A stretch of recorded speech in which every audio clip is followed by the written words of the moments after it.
तो study IQIS में आप सभी का स्वागत है। मेरा नाम है उत्कर्ष सिंह और back to back fourth lecture में आपका स्वागत करता हूं एंथ्रोपोलॉजी डीमिस्टिफाइड की सीरीज में। In the beginning few lectures we have discuss about what is anthropology, branches of anthropology, scope of anthropology and more importantly the field work tradition that falls in the centre of anthropological inquiry. Now ये field work कर कौन रहा है? Anthropology में humans को पढ़ कौन रहा है? एंथ्रोपोलॉजिस्ट पढ़ रहे हैं। लेकिन हमने लास्ट लेक्चर में डिस्कस किया था कि एंथ्रोपोलॉजिस्ट का ये जो फोकस है ह्यूमन की स्टडी के ऊपर, खासकर फील्ड वर्क ट्रेडिशन को अपना करके, ये शुरुआत से नहीं था। Earlier anthropologist were basically armchair anthropologist. तो ये अर्लियर एंथ्रोपोलॉजिस्ट आर्मचेयर एंथ्रोपोलॉजिस्ट तो थे ही, ये जिस तरीके की स्टडीज़ आज हो रही है या इवन आज से 50-100 साल पहले हो रही थी, उस तरीके की स्टडीज़ नहीं कर रहे थे। सवाल उठता है कि तो वो कर क्या रहे थे? जिन्होंने इस डिसिप्लिन को, इस सब्जेक्ट को आज इस मुकाम पे खड़ा किया है, वो शुरुआत में क्या कर रहे थे, है ना? तो we'll be talking about certain works and the contribution of the pioneer anthropologist, जो एक शुरुआती एंथ्रोपोलॉजिस्ट है जिन्होंने इस डिसिप्लिन को बनाया है। अब एंथ्रोपोलॉजिस्ट है, शॉर्ट में हमने एंजिस्ट लिखा है एंथ्रोपोलॉजिस्ट के लिए, ठीक है? एंथ्रोपोलॉजिस्ट है तो मोर और लेस पढ़ किसको रहा है? ह्यूमन से रिलेटेड किसी सब्जेक्ट को पढ़ रहा है ना? Anthropology is precisely the study of man. You can study man socially, politically, economically, historically, archaeologically, linguistically, biologically and हर एक सब्जेक्ट बेसिकली इंसान के किसी न किसी एस्पेक्ट को पढ़ रहा है। तो पढ़ तो हमेशा से हम इंसान को रहते हैं, पर मेजर जो फोकस हमारा था वो ह्यूमन वेरिएशन के ऊपर था। अब ह्यूमन में जो वेरिएशन है वो कल्चरल भी हो सकते हैं, है ना? सांस्कृतिक जो आप कह सकते हो वेरिएशन है, सांस्कृतिक जो एक दूसरे में बदलाव आपको देखने को मिलता है, और दूसरा फिजिकल भी हो सकता है। तो एंथ्रोपोलॉजिस्ट शुरुआत में इन्हीं वेरिएशन के ऊपर फोकस कर रहे थे। जब कल्चरल वेरिएशन को वो देख रहे थे तो वो अलग अलग जो एथनिक ग्रुप्स हैं, जो अलग अलग एथनिक ग्रुप्स हैं या फिर आप कह लीजिए जो ट्राइब्स हैं, इन कम्युनिटीज जिनको the so called simple societies and the simple communities, ये फोकल पॉइंट हुआ करते थे एंथ्रोपोलॉजिस्ट का। इनके कल्चर में किस तरीके से मैरिजेस हो रही है, क्या कस्टम्स है, क्या रिचुअल है, इनके बिलीफ क्या है, इनके रिलीजन के आइडिया कैसे दूसरों से अलग है, मेनलैंड कम्युनिटी से इनके बीच में कितना डिफरेंसेस देखने को मिलता है, ये सारे वेरिएशन को एंथ्रोपोलॉजिस्ट कल्चरली वहां पर स्टडी कर रहे थे।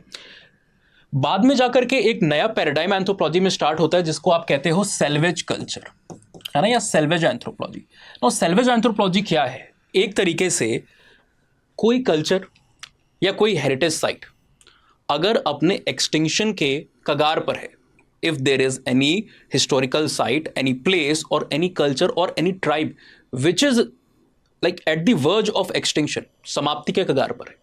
कैसे? किसी बीमारी की वजह से हो सकता है, ट्राइबल की पॉपुलेशन, या किसी भी रीजन से ट्राइबल की पॉपुलेशन एकदम खत्म हो गई है।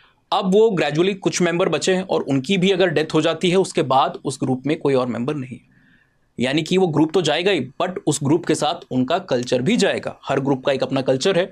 तो एंथ्रोपोलॉजिस्ट तो इस कल्चर को जानने में काफ़ी ईगरनेस को दिखाते हैं, लेकिन जब वो ग्रुप ही नहीं रहेगा तो उसके कल्चर को कैसे पढ़ेंगे? सिमिलरली कई बार साइट्स के साथ भी ऐसा होता है। आर्कियोलॉजिकल जो साइट होती हैं, इमारतें होती हैं, कई बार वो अपने एक्सटिंक्शन के कगार पर होती हैं। आप कई बार देखते हो कि बिल्डिंग्स हैं, है ना, जो एकदम गिरने की हालत में आपको देखने को मिल रही है। तो ऐसी चीज़ों को, जो आर्कियोलॉजिकल, हिस्टोरिकल हेरिटेज साइट है या फिर ऐसे ग्रुप जो कि एक्सटिंक्शन के कगार पर हैं, इनको उनके डिसअपीयरेंस से पहले पढ़ने की, जानने की, इनके बारे में इंफॉर्मेशन को कलेक्ट करने का काम सेल्वेज कल्चर के अंदर में होता था। अब शुरुआत में इसको इस नाम से नहीं जाना जाता था, बट प्रिसाइसली एंथ्रोपोलॉजिस्ट का फोकस इन चीज़ों के ऊपर हुआ करता था। जो मिशनरी वर्कर्स होते थे, जो अलग अलग देशों में अलग अलग ग्रुप्स के बीच में जा करके धर्म का प्रचार कर रहे होते थे, अपने इंटरेस्ट को दूसरे के पास वहाँ पर भेज रहे होते थे, वो भी कई बार इस तरीके के डाटा को, एथनिक डाटा को कलेक्ट करने में काफ़ी ज़्यादा ईगरनेस को, विलिंगनेस को दिखा रहे होते थे। दूसरा क्या है यहाँ पर? फिजिकल डायमेंशन के ऊपर जो फोकस है स्कॉलर्स का। तो फिजिकल वेरिएशन के अंदर में आप क्या देखते हो? अलग अलग जो रेसेस हैं, और कभी कभी हमसे एग्जामिनेशन में इन दोनों टर्म्स के बारे में भी पूछता है, रेस और एथनिक ग्रुप या एथनिसिटी, दोनों बेसिकली एक तरीके से सोशल कंस्ट्रक्शन है, but certain scholars do basically differentiate them कि एथनिक ग्रुप या ethnicity basically socio cultural construction है, जबकि रेस को आप प्रिसाइसली एक बायोलॉजिकल बेसिस के रूप में भी देख सकते हो। ह्यूमन के बीच में जो फिजिकल डिफरेंसेस हैं, किसी के सर किसी तरीके के हैं, किसी के सर किसी और तरीके के हैं, नाक जो आपकी है, नोज़ जो है ना, अलग अलग तरीके की है।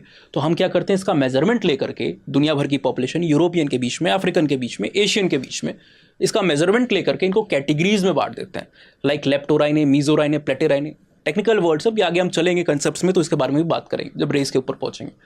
हेड का मेजरमेंट लेकर के डोलिकोसिफेलिक, मीजोसिफेलिक, ब्रेकिसिफेलिक, और इनके आधार पर रेसेस को बांट देते हैं कि कोई कॉकोसॉइड है, कोई मोंगोलॉइड है, कोई ऑस्ट्रेलॉइड है, कोई नीग्रॉइड है, डिनारिक है, एल्पिनॉइड है, अलग अलग ग्रुप में बांटते हैं।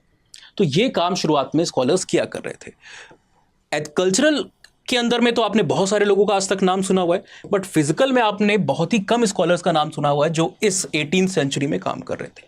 उनमें से कुछ जो स्कॉलर्स हैं, एक का नाम है ब्लूमेनबैक, इनको फिजिकल एंथ्रोपोलॉजी का फादर भी कहा जाता है, और इनके बाद के समय में एक स्कॉलर आए जिनका नाम था जेम्स प्रिचर्ड।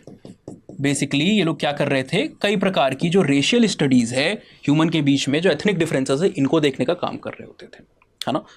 तो हमारे समझ में हम जब भी एंथ्रोपोलॉजी की बात करते हैं तो we are always taught about scholars like Kant. ज़्यादा से ज़्यादा इनके बारे में हमें बताया जाएगा जब आप सोशल एंथ्रोपोलॉजी की बात करते हो, और इसके बाद सीधे आपको ले आया जाता है scholars like Tylor, scholars like Herbert Spencer. Although sociology में भी हर्बर्ट स्पेंसर को आप पढ़ते हो, इमाइल दरखाइम को भी आप सोशियोलॉजी में पढ़ते हो, है ना। तो इनको एक तरफ सर्कल में कर देते हैं। कैंट को भी आप डायरेक्टली एंथ्रो के साथ नहीं जोड़ते हो।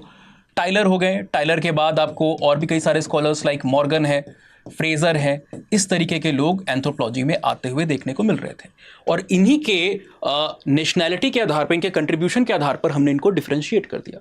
सो चार जो प्रोमिनेंट शुरुआत के स्कूल थे उसमें से कौन कौन से स्कूल थे? फॉर एग्जाम्पल, एक स्कूल आपको देखने को मिलेगा जो कि ब्रिटिश स्कूल ऑफ एंथ्रोपोलॉजी था, ठीक है। दूसरा स्कूल आपको देखने को मिल रहा है जहां पर अमेरिकन स्कूल आपको देखने को मिल रहा है। पर ये ही दो स्कूल नहीं थे, आज मोर और लेस यही दो स्कूल प्रोलिफरेट कर रहे हैं, सर्वाइव कर रहे हैं। बट एक समय था जब आपको फ्रेंच स्कूल भी लंबे समय तक चर्चा का विषय देखने को मिलता है।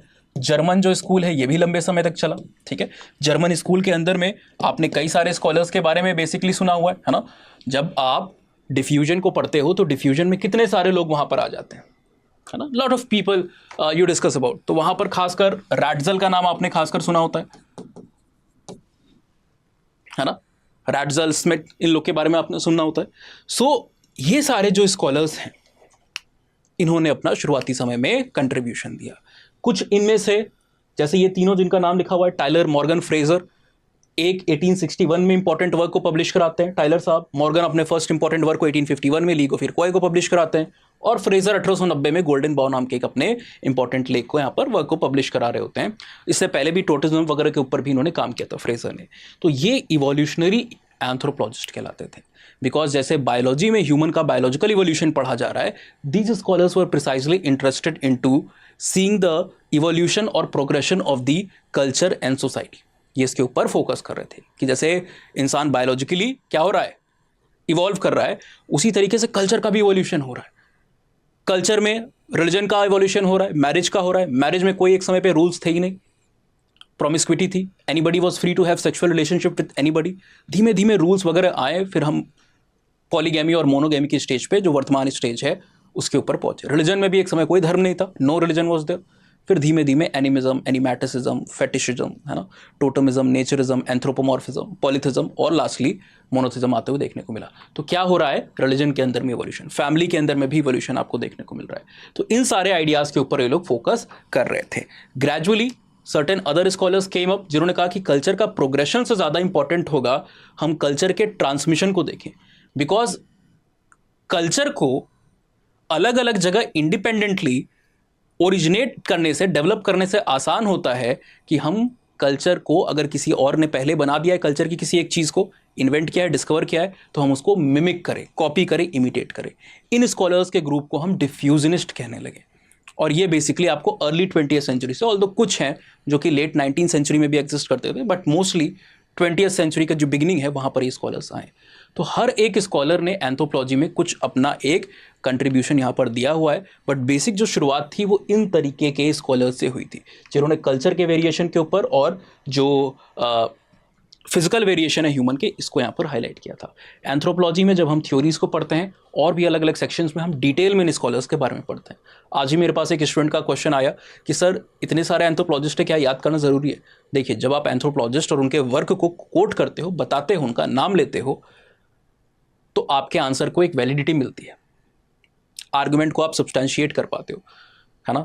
तो बहुत बड़ा डिफरेंस तो नहीं आता है, पर एक तार्किकता जो है उसकी जो आप कह सकते हो वैलिडिटी जो है है ना, वो वहाँ पर काफ़ी बढ़ जाती है। तो हो सकता है आपको नंबर थोड़े बेहतर मिले। एग्जामिनर के सामने भी साइकोलॉजिकली जो इंप्रेशन आपका पड़ रहा होगा वो एक अच्छा इंप्रेशन पड़ेगा।